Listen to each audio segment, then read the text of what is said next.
సంవత్సరాల తరబడి ఎన్ని మందులు వాడినా మీ మోకాల నొప్పులు తగ్గట్లేదా? ప్రాణ పెయిన్ క్లినిక్ లో అత్యాధునిక చికిత్స. నమస్కారం ప్రియ చౌదరి గారు. నమస్తే. భార్యాభర్తల మధ్య ఒక చిన్న ఇన్సిడెంట్ ఏదో జరుగుతుందండి. అక్కడి నుంచి భార్య అయినా సరే భర్త అయినా సరే అంటే అది నెగిటివ్ ఇన్సిడెంట్ వల్ల నుంచే స్టార్ట్ అవుతుంది.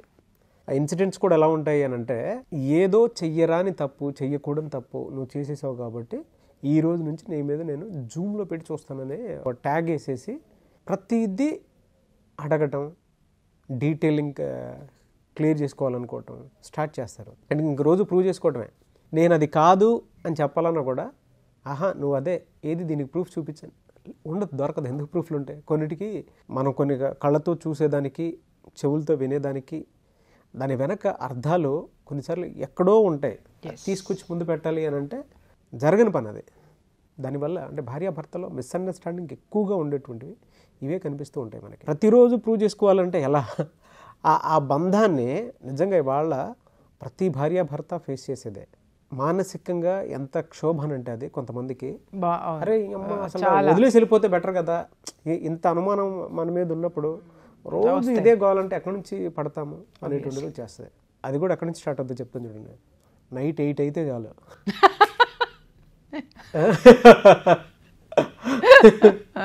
కొన్ని ఉంటాయి లేండి ఆ ఎక్స్పీరియన్స్, అంటే లేదు అని నేను చెప్పలే కానీ అది నిజంగానే కొన్ని ఉంటాయి అట్లా ఉంటాయి. అందరూ ఇది సహజం. అంటే రాను మొదట్లో ఇద్దరం క్లాస్మేట్స్ కాబట్టి పెద్ద ఇది కాదులే కానీ, అంటే మొదట్లో కొంచెం ఉండేది కానీ, ఎందుకంటే ఓహో వాళ్ళు చేశారా వీళ్ళు చేశారా అని దాని మీద నాకు అట్లా అనిపించేది. కానీ తర్వాత డీటెయిలింగ్లో వెళ్ళినప్పుడు నాకు క్లారిటీ వచ్చింది, ఓహో ఇది కాదు అని. తర్వాత నేను భాష మార్చడం స్టార్ట్ చేసి కూర్చోబెట్టి చెప్పినప్పుడు ఇప్పుడు అట్లా లేదు. అప్పుడప్పుడు ఎప్పుడన్నా జరిగిన సందర్భాలు ఉంటాయి, ఎక్స్పీరియన్స్ లేకుండా లేదు. అంటే నేను ఎక్స్పీరియన్స్ అనేది something is going on in your life అనేది కాదు, ఎక్కడో ఒక చోట టచ్ చేస్తుంది, చేస్తుంది. అయితే నేను ఇది పర్టికులర్గా తీసుకోవడానికి ఏంటంటే, అది చెప్తే వాళ్ళు కూడా ఫీల్ అవుతారు కానీ నా ఫ్రెండే ఉన్నాడు, యాక్చువల్గా జరిగేది అదే. వాడు దాన్ని బాగా సఫర్ అవుతున్నాడు. ఓకే, సఫర్ అయి ఫోన్ చేసి అడుగుతుంటే నాకే అర్థం కాలేదు వాడికి ఏ సలహాలు సూచనలు ఇవ్వాలి. ఇది పెద్ద ప్రాబ్లం కదా అన్నట్టు అనిపించింది. ఓకే, అందుకే అడుగుతున్నాను. రోజు ప్రూవ్ చేసుకోవటం అనేది ఏ విధంగా తీసుకోవాలి, అటు భార్యకైనా సరే భర్తకైనా సరే? నాగరాజు ఇక్కడ ఒకటి చెప్తున్నాను, పెళ్ళి అనేది ఒక నమ్మకం అనేటటువంటి రూఫ్ కింద బ్రతకాల్సినటువంటి బంధం. అది నువ్వు ప్రతి నిమిషము నిన్ను నువ్వు ప్రూవ్ చేసుకోవాలంటే నీకు ఆ నమ్మకం అనే రూఫ్ లేదు అని అంటే ఏమవుతుంది? ఇప్పుడు ఇంటి మీద రూఫ్ లేదమ్మా, పైకప్పు లేదు, ఇంటి పైకప్పు లేదు. పైకప్పు లేనప్పుడు ఎలాంటి పరిస్థితి నీది ఉంటుంది? ఎప్పుడు ఎండ వస్తుందో, ఎప్పుడు వాన వస్తుందో, ఇవాళ ఎండ బాగా ఉంది, ఏం చేయాలో, వర్షం ఎప్పుడు వస్తుందో, లేకపోతే ఎవరు దొంగలు పడతారో, ఇంకేం జరుగుతుందో అంటే అభద్రతా భావము, భయంగా ఉంటుంది. అదే భయం. ఎందుకంటే అభద్రతా భావం, ఎప్పుడేం జరుగుతుందో అనేటటువంటి ఇది ఉంటుంది. నమ్మకం అనేటటువంటి ఆ షెల్టర్, ఆ సెక్యూరిటీ నువ్వు ఏర్పరచుకోకపోతే లైఫ్ కూడా రూఫ్ లేనటువంటి ఇల్లులో ఉన్నటువంటి జీవితంలానే జీవితం కూడా ఉంటుంది. బట్ కొన్ని యాక్సిడెంటల్గా జరిగినప్పుడు ఎందుకు ఆ ప్రొటెక్షన్ మీద గుచ్చి మనమే పొడుచుకున్నట్టు ఉంటుంది కదండి. అంటే నేను ఇక్కడ ఒక విషయం చెప్తున్నా, మీరు అన్నట్టు కొన్నిసార్లు అబద్ధాలు ఆడాల్సి వస్తుంది, తప్పదు, అదే జీవితం.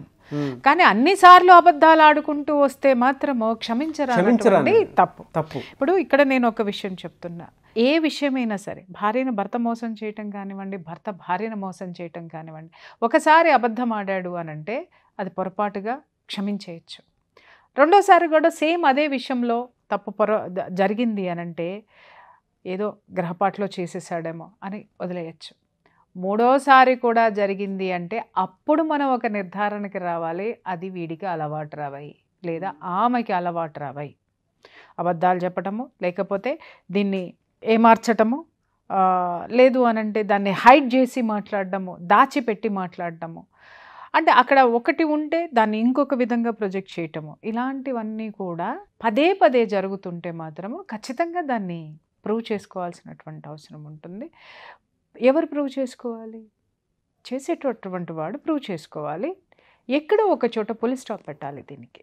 ఎలా అది పులి స్టాప్ ఎక్కడ పెట్టాలి? ఇందాక మీరు ఒక మాట అన్నారు కదా, ఏమండి మొదట్లో మాకు కూడా అట్లా ఉండేవి. నేను కొంచెం వాయిస్ మార్చి కూర్చోపెట్టి అది కాదు అని చెప్పాను నేను. అప్పటి నుంచి కొంచెం నాకు ఎందుకంటే నా క్లాస్మేట్స్ కాబట్టి, ఇప్పుడు నేను ఏది అయినా సరే నా క్లాస్మేట్స్ కాబట్టి నాకు అది ఈజీ అయిపోయింది. అది తప్పు. లెవెల్ ఆఫ్ నువ్వు అనుకున్నావు నా భార్య నా క్లాస్మేట్ కాబట్టి నాకు ఈజీ అయింది అని నువ్వు అనుకున్నావు. అక్కడ అది కాదు విషయము. నువ్వు చెప్పే విధానము, కన్విన్సింగ్ విధానం ఏదైతే ఉందో ఆ అమ్మాయి నమ్మింది. ఆ అమ్మాయిని నమ్మకంగా నీ వాయిస్ లో ఉన్న నిజాయితీ ఏదైతే ఉందో అది నమ్మింది. ఇక్కడ ఇంకొక ప్రమాదం కూడా ఉంది. అలా నమ్మించేటటువంటి భర్తలు ఉన్నప్పుడు నమ్మని భార్య ఉందనుకుందామండి, ఆ భార్య చాలా ప్రమాదకరం, ఆ భర్త కూడా చాలా ప్రమాదకరం. అంటే వీళ్ళు ఏంటంటే ఒకదానికి ఫిక్స్ అయిపోతారు, వీడిని నమ్మకూడదు, దాన్ని నమ్మకూడదు. నమ్మకూడదు వెనక ఇంకొక అర్థం ఉంటుంది. ఏంటి అంటే వాళ్ళకి వేరే ఎజెండా ఉంటుంది. అవునా? అంటే ఎట్లా? 100% ఉంటుంది. ఇప్పుడు నేను నా పుట్టింటి వాళ్ళు, నా మొగుడు ఏం చెప్పినా కూడా నా పుట్టింటి మీదకి నేను చేసే వాటిని క్వశ్చన్ చేయకూడదు. అంటే నేను వాడిని ఎప్పుడు క్వశ్చన్లోనే పెట్టాలి. వాళ్ళ సెల్ఫ్ 100% నీ మీద నమ్మకం లేదు, నీ మీద నమ్మకం లేదు, నీ మీద నమ్మకం లేదు, నీ మీద నమ్మకం లేదు, అయిపోయా. వాడు జుట్టన్నా పిక్కోవాలి, దీనికి టోటల్గా సరెండర్ అన్నా అవ్వాలి, లేదా ఈమె వాడికి సరెండర్ అయిపోవాలి. సరెండర్ అయిపోయినా వాళ్ళ యాటిట్యూడ్ అలాగే ఎందుకు ఉంటుంది అని అంటే హిడన్గా ఏం జరుగుతుందో ఒకసారి చూడండి. Whether she or he. పదే పదే ఇవే జరుగుతున్నాయి. మిమ్మల్ని నమ్మకం లేనటువంటి పరిస్థితుల్లో మిమ్మల్ని పెట్టేశారు అని అంటే ఒక ఎజెండా అక్కడేదో ఉంది, ఖచ్చితంగా ఉంది. ప్రేమ, తొక్క, తోటకూర ఇవన్నీ పక్కన పెడదాం మనం. వ్యాపారాత్మక ధోరణి, అది వ్యాపారం అనే అంటాను నేను. ఎందుకంటే మానవ సంబంధాలన్నీ ఆర్థిక సంబంధాలే. నువ్వేం లేకుండా, నువ్వేం ఉద్యోగం చేయకుండా 6 నెలలు ఇంట్లో కూర్చో, అట్లాగే నేనేం సంపాదించకుండా, లేకపోతే నేనేం చేయకుండా ఇంట్లో కూర్చోకుండా బానిస కంటే హీనమైపోతుంది నా బతుకు. ఎవడు దేక్కడ నన్ను, ఎవడు మాట్లాడ్డు. నేను ఆర్థికంగా, నేను సమాజంలో ఒక పలుకుబడిని క్రియేట్ చేసుకొని తెచ్చుకొని దాన్ని సాధించి ఉన్నాను కాబట్టి ప్రతి ఒక్కళ్ళు ఓకే నేను పలానా అనే ఒక ఐడెంటిటీ ఉంది కాబట్టి, నా వెనక ఒక ఆర్థిక పరమైనటువంటి బలం ఉంది కాబట్టి నన్ను జనాలు యాక్సెప్ట్ చేస్తున్నారు. వాళ్ళ బలం పెంచుకోవడం కోసం యువతల వైపు బలహీనత పరిచయాలు 100% అండి. రాసి పెట్టుకో. అరే నువ్వు ఒకసారి మీ ఆవిడ కూర్చోబెట్టి చెప్పావు, షీ హాస్ కన్విన్స్ అయిపోయింది అనుకున్నప్పుడు అది నిజంగా పొరపాటు పడింది ఆమె, లేదా నువ్వు పొరపాటు చేసావు, ఆమె యాక్సెప్ట్ చేసింది, క్షమించింది. నువ్వు ఆ క్షమాపణని నువ్వు హ్యాపీగా ఫీల్ అయ్యావు, అలాగే ఆ వివరణని ఆమె స్వీకరించింది. అది సరే, నా భర్త పొరపాటుగా చేశాడో, తప్పే చేశాడో, ఏం చేశాడో నా దగ్గర ఓపెన్ అయ్యాడు, నాకు ఇది ఎక్స్ప్లెయిన్ చేశాడు, తనున్న ఆ పరిస్థితుల్లో అలా చేయవలసి వచ్చింది కాబట్టే నా భర్త నా దగ్గర నిజాయితీగా ఒప్పుకున్నాడు అనేటటువంటిది ఆ పద్ధతిని వివరించి చెప్పాడు. కుటుంబం అంటే ఇలా ఉంటుంది, ఇప్పటి వరకు నేను కుటుంబంలో లేను, అతని కుటుంబంలో నేను అసలు లేను, కాబట్టి అతని కుటుంబం గురించి నాకు చెప్పాడు కాబట్టి నేను తెలుసుకోవాల్సినటువంటి అవసరం ఉందని చెప్పేసి అని ఈవిడ గనక అర్థం చేసుకొని నీతో మింగిల్ అయ్యి ఉంది అని అంటే మాత్రము అది 100% ఖచ్చితంగా ఇద్దరి మధ్య ఒక సంయమనము, ఒక సఖ్యత ఏర్పడుతుంది. అలా కాకుండా ఆ నిమిషాన్ని విని మళ్ళీ తర్వాత మళ్ళీ సేమ్ అదే యాటిట్యూడ్లోకి మనుషులు కనుక వెళ్ళారు అని అంటే మాత్రము వాస్తవంగా చెప్తున్నా, నీ మీద నమ్మకమే లేదు, నీ మీద కానీ నా మీద కానీ, ఇటు నుంచి వచ్చినా అటు నుంచి వచ్చినా కూడా ఏంటంటే వాళ్ళు మనల్ని నమ్మకుండా ఏది నమ్ముతున్నారు, దేనికోసం ఈ అపనమ్మకాన్ని క్రియేట్ చేస్తున్నారు అనేటటువంటి విషయాన్ని కూడా మనం ఒకసారి గమనించాలి. నువ్వు కానీ నేను కానీ, వర్కింగ్ ఉమెన్ కానీ, వర్కింగ్ మెన్ కానీ, నాగరాజు మన టాస్కుల్లో మనం బిజీగా ఉంటాం, మనకేం పని లేదు. కానీ మన మీద అబ్జర్వేషన్ పెట్టే జనం ఉన్నారనుకుందాం ఇంట్లో, వాళ్ళకి అదే పని. మన వీక్ పాయింట్స్ ఏంటి, అదంత టార్చర్ ఉంటే ఎట్లా బేర్ చేయాలి, అసలు దాని నుంచి బయటపడాలన్నా కూడా ఒక పాయింట్ కనిపించాలి కదా. అంటే ఇక్కడ ఒక విషయం ఏంటంటే అసలు ఈ వివాహ బంధం అంటే ఏంటో, అసలు భర్త విలువ ఏంటో, అసలు భార్య విలువ ఏంటో తెలుసుకోకుండా, ఈ బంధం విలువ తెలుసుకోకుండా దీంట్లోకి వచ్చిన వాళ్ళు చేసేటటువంటి పని ఇది. ఇప్పుడు నేను చాలా కౌన్సిలింగ్స్ ఇస్తున్నాను కదా నాగరాజు, నాకు రోజు నేను ఎందుకు మాట్లాడుతున్నాను, నేను నీతో కౌన్సిలింగ్ క్లోజ్ చేస్తున్నాను నాగరాజు, క్లోజ్ చేస్తున్నాను నేను ఎందుకు అంటున్నాను అని అంటే, నా కళ్ళ ఎదురుకుండా నాటకాలు ఆడేవాళ్ళు బోల్డ్ మంది కనిపిస్తున్నారు, కానీ ఆ నాటకాలని కప్పిపుచ్చి కలిపే ప్రయత్నం చేయాలంటే నాకే బాధగా ఉంది. ఎందుకంటే కలిపినా కూడా మళ్ళీ 1 సంవత్సరం 2 సంవత్సరాల తర్వాత మళ్ళీ కొట్టుకుసస్తారు వాళ్ళు. ఎందుకనంటే అక్కడ ఉన్నది అబద్ధం, ఆ అబద్ధం ఎప్పటికీ కూడా ఆ అబద్ధమే నిజమవుతుంది, ఆ నిజాన్ని ప్రొజెక్ట్ చేస్తుంది. సో అటువంటప్పుడు వాళ్ళ మధ్య సఖ్యత ఎప్పటికొస్తుంది? ఎప్పటికొస్తుంది? నిన్ను నేను క్షమిస్తాను, లేకపోతే నిన్ను నేను క్షమించాను, లేదా నిన్ను నేను యాక్సెప్ట్ చేస్తాను అనేటటువంటి ధోరణి యువతల భార్యలో కానీ అవతల భర్తలో కానీ ఉంటేనే ఆ సంసారం అనేది అలా వెళ్తుంది. అలా కాకుండా నా హిడెన్ అజెండా నేను పెట్టేసుకొని, నీ హిడెన్ అజెండా నువ్వు పెట్టేసుకొని, నీ ఫ్యామిలీ ఇది నీది, నా ఫ్యామిలీ ఇది నాది పెట్టుకొని, నేను నిన్ను ప్రతిదానికి నిన్ను క్వశ్చన్ మార్క్ చేస్తూ, నేను నిన్ను ప్రతిదానికి చూపించు, చెయ్యి, మాట్లాడు, చెయ్యి, ఇది అది కదా, అప్పుడు ఇది కదా అని అంటే అసలు ఆ దాంపత్యానికి అర్థమేంటి? దేనికున్నాం మనము? అరే కొంపకి వెళ్ళి మగాడు కొంపకి వచ్చాడు అని అంటే కాస్త నా భార్య ఇవాళ ఏం వండి పెట్టిందో, నాకు ఏమి ఇష్టమైన మాటలు చెప్తుందో అనేటటువంటి దాంతో ప్యారీసే నన్ను ఎంత గారాభంగా చూసుకుంటుందో, ఎంత గారాభమైన మాటలు చెప్తుందో, ప్రేమమయ పూర్వకమైన మాటలు చెప్తుందో అనేటటువంటి ఆనందంతో భర్త ఇంటికి వెళ్ళాలి. అలాగే భార్య కూడా కష్టపడిందో లేకపోతే ఇంట్లో కష్టం చేసి ఉందో, నా భర్త రాగానే నాకు ఐ లవ్ యూ చెప్తాడా, లేకపోతే నేను చేసిన పనిని, నేను చేసిన వంటను అప్రిషియేట్ చేస్తాడు, లేకపోతే ఇంకోటి చేస్తాడు, ఇది బాగా చేయాలి అనేటటువంటి ఈ యొక్క యాటిట్యూడ్ ఇవాళ ఎంతమందిలో ఉందబ్బాయి చెప్పు? ఉందా అసలు? లేదు. ఎవడకాడు ఆడుకుని తన్నుకొని స్విగ్గీలు ఆర్డర్ చేసుకొని తిని కూర్చుంటున్నారు. కాబట్టి ఆ మాధుర్యం తెలియట్లే, ఎందుకంటే ఆ టేస్టులు స్విగ్గీలు ఇస్తున్నాయి కదా. అందుకని భర్త యొక్క సంపాదన విలువ, భార్య యొక్క శ్రమ విలువ భర్తకి తెలియట్లేదు, భార్యకి తెలియట్లేదు. కాబట్టి నా కడుపు నాకు టైంకి నిండిపోతుంది కదా.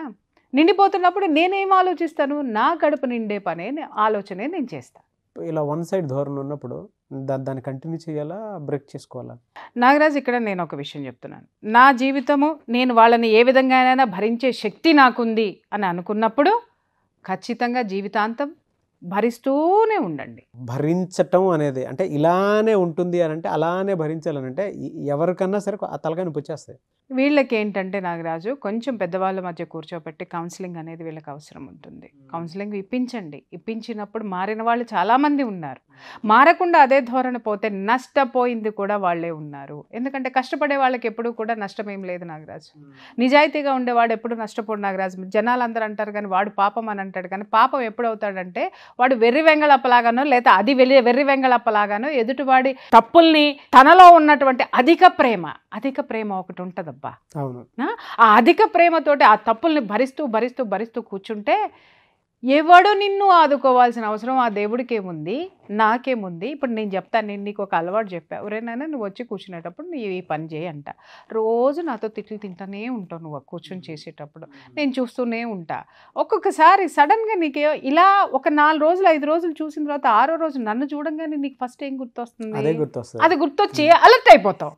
బాబాయ్ ఈ పీవిడ ఇక్కడికి వస్తుందిరా బాబు, నేను కూర్చునేటప్పుడు నేను ఒరిజినల్ అని అలర్ట్ అయిపోతావు. 1 2 3 4 5 కానీ 6వసారి ఖచ్చితంగా నీ బ్రెయిన్లో కూర్చుంటుంది అది. ఎందుకు? I'm no way concern in your life, but I'm concern with your profession. కాబట్టి ఈ ప్రొఫెషన్లో నేనేం చెప్తున్నాను అది చెయ్యకపోతే ఇక్కడ లింక్ తెగిపోతుంది.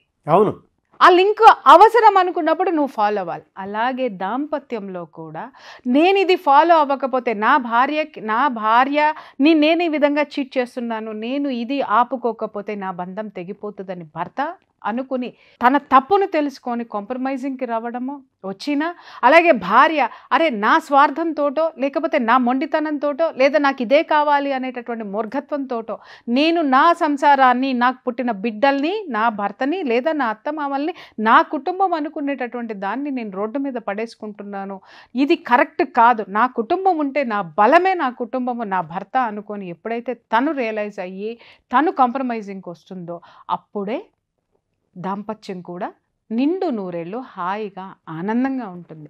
ఈగోస్ ఇవాళ ఏమైపోయినాయి అంటే నాగరాజ్ గారు, కాస్త మన జొమాటోలోనూ స్విగ్గీలోనూ కొంచెము ఆ టేస్టీ సాల్ట్ ఒకటి కలుపుతున్నాడు.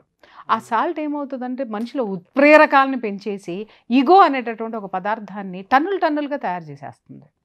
కాబట్టి ఎందుకో చిటికేస్తే అన్నీ వస్తున్నాయి, మీట నొక్కంగానే అన్నీ వస్తున్నాయి. ఇవాళ రేపు ఇంకొక యాప్ చూసాను, అమితాబ్ బచ్చన్ గారు చెప్తున్నారు, స్పెషలిస్టులు కూడా ఇంటికి వచ్చేస్తారంట, డాక్టర్లు.